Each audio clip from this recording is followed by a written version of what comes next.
رب تعالیٰ ارشاد فرماتے ہیں وَلَوْلَا كَلِمَةٌ سَبَقَتْ مِن رَبِّكَ لَكَانَ لِزَامًا وَأَجَلٌ مُّسَمًّى۔ یہ مضمون پہلے بھی کتنی دفعہ بیان ہو چکا ہے کہ بار بار وہ کفار مکہ جو ہے نا وہ یہ مطالبہ کرتے ہیں جی کہ تم اے محمد صلی اللہ علیہ وسلم تم جس عذاب کا ہمیں ڈراوا دے رہے ہو وہ لے آؤ، ابھی لے آؤ، وہ کب آئے گی، قیامت کب آئے گی، عذاب کب آئے گا، ہم تو انتظار میں ہیں، ابھی بھیج دو وغیرہ وغیرہ۔ تو رب تعالیٰ ارشاد فرماتے ہیں کہ وَلَوْلَا كَلِمَةٌ سَبَقَتْ مِن رَبِّكَ، کہ اے محبوب تیرے رب کی طرف سے اگر ان کے لیے پہلے ہی سبقت نہ لے گئی ہوتی ایک بات، یعنی ان کا پہلے سے فیصلہ نہ کر دیا گیا ہوتا، لَكَانَ لِزَامًا، تو پھر ان کے لیے وہ عذاب آ ہی جاتا، لازمی ہو جاتا، ان کو چمٹ جاتا وہ عذاب۔ وَأَجَلٌ مُّسَمًّى، ایک مخصوص وقت کے لیے، یعنی وہ جو رب تعالیٰ کا فیصلہ ہے کہ ایک مخصوص وقت تک ان پر عذاب نہیں آئے گا۔ تو وہ کون سا وقت ہے؟ وہ کہتے ہیں جی کہ ایک تو قول ہے جی کہ وہ قیامت ہے، کہ ان پر وہ قیامت تک جس طرح اگلی امتوں کے لیے عذاب جڑ کٹ عذاب آتے رہے، کہ جس وقت رب تعالیٰ نے عذاب بھیجا تو اس قوم کی پورے کے پورے سارے کے سارے اس گروہ کے آدمی ہلاک ہوتے رہے، تو ایسا جڑ کٹ عذاب ان پر نہیں آئے گا، قیامت تک نہیں آئے گا، اجل مسمى مقرر وقت تک۔ یا اس کا وہ وقت غزوہ بدر ہے، بعض نے یہ بھی کہا ہے، اور بعض اکثر جو ہے نا وہ قیامت کا ہے، کہ قیامت تک ان پر وہ جڑ کٹ عذاب جو اگلی امتوں پر آتا رہا ہے وہ نہیں آئے گا۔ تو اس کی کیا وجہ ہے یہ پہلے بھی بیان ہوتی رہی ہیں۔ ایک تو یہ حضور علیہ الصلوۃ والسلام کی رحمت ہے کہ جس طرح رب تعالیٰ نے فرمایا ما کان اللہ لیعذبہم وانت فیہم، اے محبوب تو جب ان میں موجود ہے تو ہم ان پر عذاب نہیں بھیجیں گے۔ ایک چیز تو یہ ہے۔ اسی طریقے سے رب تعالیٰ نے فرمایا کہ جس وقت تک ان میں استغفار کرنے والے موجود ہیں رب تعالیٰ ان پر عذاب نہیں بھیجے گا۔ یہ بھی دو چیزیں ہو گئی ہیں۔ اور اسی طرح یہ بھی ہے جی کہ رب تعالیٰ کو پتہ تھا، اس کے علم میں تھا کہ ان میں سے اکثر لوگ ایمان لے آئیں گے، اور اگر پہلے جو انہوں نے انکار کر دیا تو اسی وقت عذاب آ جاتا، تو جو ایمان لانے والے تھے وہ بھی ساتھ ہی ہلاک ہو جاتے اور وہ ایمان کی سعادت سے محروم رہ جاتے۔ تو اسی طریقے سے یہ بھی ہے جی کہ رب تعالیٰ یہ بھی جانتے ہیں کہ یہ تو ایمان نہیں لا رہے، لیکن ان کی آئندہ آنے والی نسلیں جو ہیں نا اولادیں ان کی وہ ایمان لے آئیں گی۔ تو اس لحاظ سے یہ 2 3 4 کچھ وجوہات تھیں۔ اور حضور علیہ الصلوۃ والسلام بھی کہ جس طرح آپ رحمت للعالمین ہیں، تمام جہانوں کے لیے رحمت ہیں، تو اس لحاظ سے بھی اس امت پر وہ جڑ کٹ عذاب جو ہے نا وہ نہیں آ رہا۔ یہ حضور علیہ الصلوۃ والسلام کی رحمت کا صدقہ ہے۔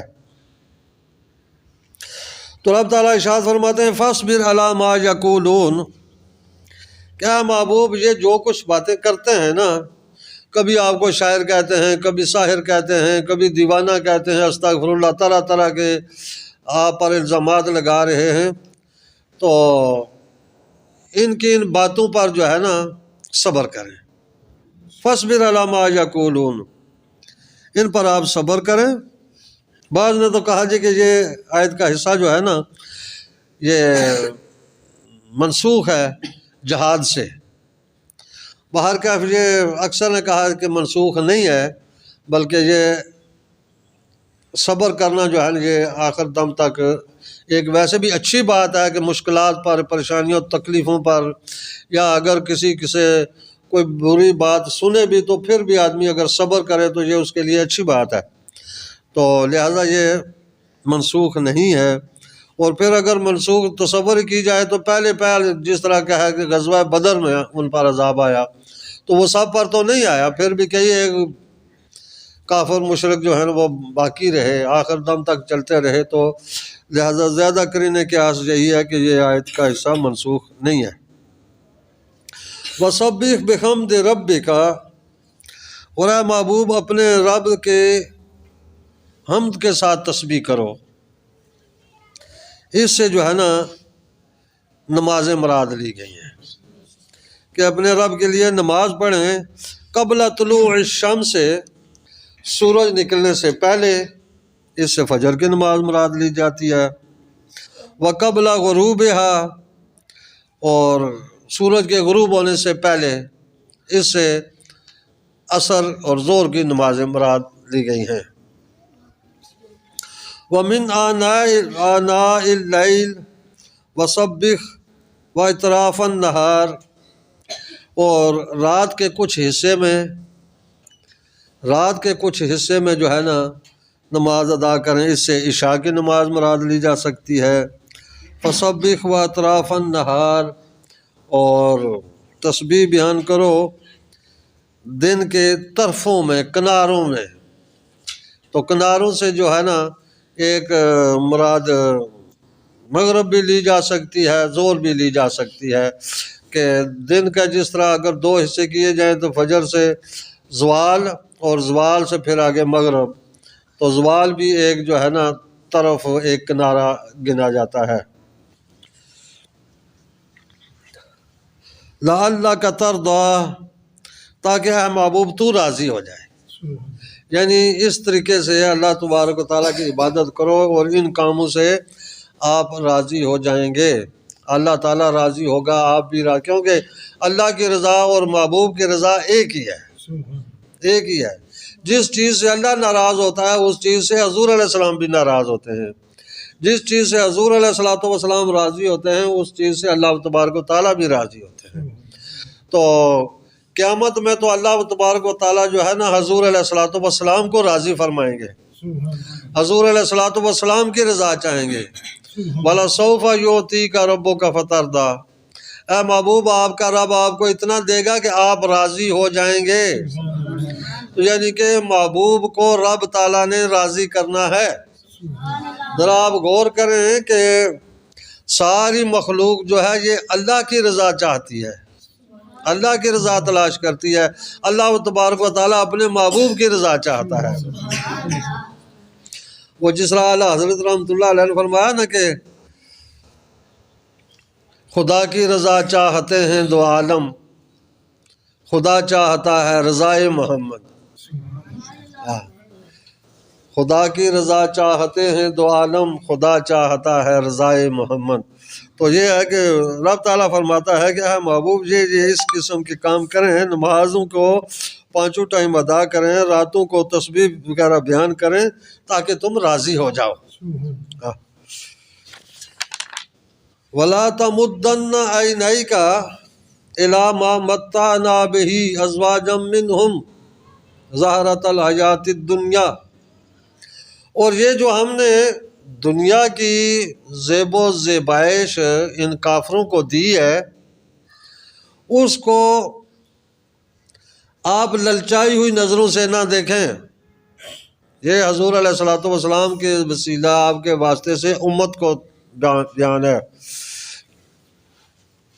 کہ جس طرح ایک عام غریب ہمارے جیسا آدمی کوئی کسی بڑے آدمی کے گھر چلا جائے نا، ہاں، تو اس کا پہلے تو کوٹھی بنگلہ ہی دیکھ کر حیران رہ جاتا ہے، پھر اس کے اندر جا کر دیکھے گا سامان ہے، فرنیچر ہے، صوفے ہیں، قالین ہے، ہزاروں قسم کے ڈیکوریشن پیس وغیرہ ہیں، تو حیران رہ کر بڑی ہی جو ہے نا آنکھیں پھاڑ پھاڑ کر دیکھتا ہے، یار یہ کیا چیز ہے، یہ کتنی عجیب ہے، یہ کتنی قیمتی ہے، یہ کیا ہے۔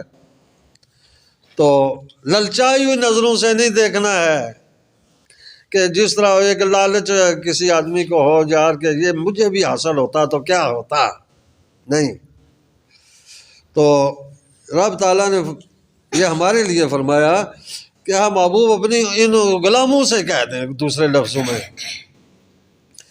کہ یہ جو کافروں کو ہم نے دنیا کی زیب و زیبائش دی ہے نا، اس پر وہ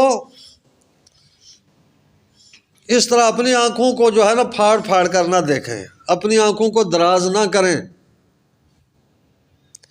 یہ ان کے صرف اور صرف دنیا کی زیب و زیبائش ہے، بس یہ تو ان کے لیے ہے لنفتنہم فی، تاکہ اس کے ذریعے تو ہم ان کو آزمائش میں ڈال رہے ہیں۔ تو اچھا یہاں پر جو ہے نا یہ ایک لفظ ہے ولا تمدن، اس کا ویسے مطلب ہوتا ہے کہ لمبائی، دراز لمبائی کے ساتھ کسی چیز کو جو ہے نا کہنا، اسی سے یہ مد ہے، حرف مدہ یاد ہے کون کون سے ہیں؟ تو ان کو مدہ کیوں کہتے ہیں؟ اس لیے کہ وہ دوسرے لفظوں کی نسبت ان کو تھوڑا لمبا کر کے پڑھتے ہیں۔ ویسے تو جو مد اصلی ہے نا، جن کو الف واو یا، حروف مدہ میں یہ تین ہی ہے نا بے شک، الف سے پہلے زبر ہے، واو جازمہ اس سے پہلے زیر ہو، اس سے پہلے پیش ہو، اور یا جازمہ اس سے پہلے زیر ہو، تو یہ حروف مدہ بنتے ہیں، الف واو یا۔ تو حکم ان کا کیا ہے کہ ان کو ایک حرکت دراز زیادہ کرتے ہیں، یعنی عام اگر ایک حرکت زیر زبر پیش ہوتی ہے نا تو ان کو 2 زیر زبر پیشوں جتنا لمبا کر کے پڑھتے ہیں، تو اس لیے ان کو لمبا کر کے پڑھنے کی وجہ سے مد کہتے ہیں۔ آگے مد کی دیگر زیادہ اقسام بھی ہیں، وہ تو ایک علیحدہ علم کی بات ہے، قرات کا علم ہے وہ تو، تجوید کا۔ تو بہرکیف یہ تمدن جو ہے نا یہ اسی مد سے ہی ہے، اسی سے مدت بھی ہے، مدد بھی ہے، امداد بھی ہے، یہ سارے قریب المعنی الفاظ ہیں۔ تو یعنی کہ آنکھوں کو، اپنی نظروں کو لمبا کر کے نہ دیکھیں ان کی طرف، یعنی کہ اس طرح لالچ کے ساتھ جو ہے نا ان کو نہ دیکھا جائے۔ یہ تو ان کے لیے جو ہے نا آزمائش کا سامان ہے۔ وَرِزْقُ رَبِّكَ خَيْرٌ وَأَبْقَىٰ، اور اے محبوب یہ آپ کے رب کا جو رزق دیا ہوا ہے نا، جو حلال روزی آپ لوگوں کو دی گئی ہے، خواہ تھوڑی ہے خواہ زیادہ ہے، یہی بہتر ہے۔ وَأَبْقَىٰ، اور یہ ہمیشہ کے لیے ہے۔ تو لہٰذا دوسروں کی طرف نظر نہ کرو، اپنے جو رب تعالیٰ نے آپ کو دیا ہے نا اسی پر اکتفا کرو، اس پر صبر شکر کرو، یہی اچھا ہے۔ اور رزق و ربے کا جو ہے نا، رزق کو عام طور پر ہم صرف روٹی پانی کے لیے استعمال کرتے ہیں کہ یہ رب کا دیا ہوا رزق ہے، لیکن رب تعالیٰ نے جو کچھ بھی دیا ہے نا یہ رزق ہی کے زمرے میں آتا ہے، خواہ وہ کھانے پینے کی سامان ہے، مال و دولت ہے، مکان جائیداد ہے، اولاد ہے، کوئی مقام اور مرتبہ ہے، تو یہ سارا کا سارا جو رب تعالیٰ کا ایک جائز طریقے سے ملا ہے یہ رزق ہی کے زمرے میں ہے، رب تعالیٰ کی دین ہے یہ۔ تو رب تعالیٰ فرماتے ہیں کہ اور رب تعالیٰ کی جو دین ہے نا وہ ساری حلال کے ذریعے ہیں، حرام کے ذریعے سے کوئی چیز نہیں آتی ہے۔ یہ موجودہ دور میں ٹرینڈ بن گیا ہے جی کہ جو ہے نا رشوت کے پیسوں سے، چوری ڈاکوں کے پیسوں سے جو ہے نا بڑی بلڈنگ لمبی کر کے تو ھذا من فضل ربی، اوپر بڑا سا بورڈ لگا دیا یہ میرے رب کا فضل ہے۔ نہ وہ فضل نہیں ہے، وہ رب کی لعنت ہے۔ بورڈ فضل کا لگانے سے فضل نہیں بن جاتا ہے، اگر وہ ناجائز حرام کے ذریعے سے کمائی گئی ہے تو اس کا تو وبال ہی ہے نا، وہ رب کی طرف سے فضل نہیں ہے۔ فضل یہی ہے کہ جو رب نے دیا ہے نا، رزق کا معنی یہ ہے کہ وہ اچھے حلال ذریعے سے جو تمہیں پہنچا ہے وہ ذریعہ، وہ رزق ہے، وہ رب کا دیا ہوا اور وہی بہتر ہے سب سے۔ خیروں و ابقا، وہی اچھا ہے اور وہی بہترین چیز ہے۔ دعا ہے کہ اللہ تبارک و تعالی ہمیں اپنے احکامات پر عمل کرنے کی توفیق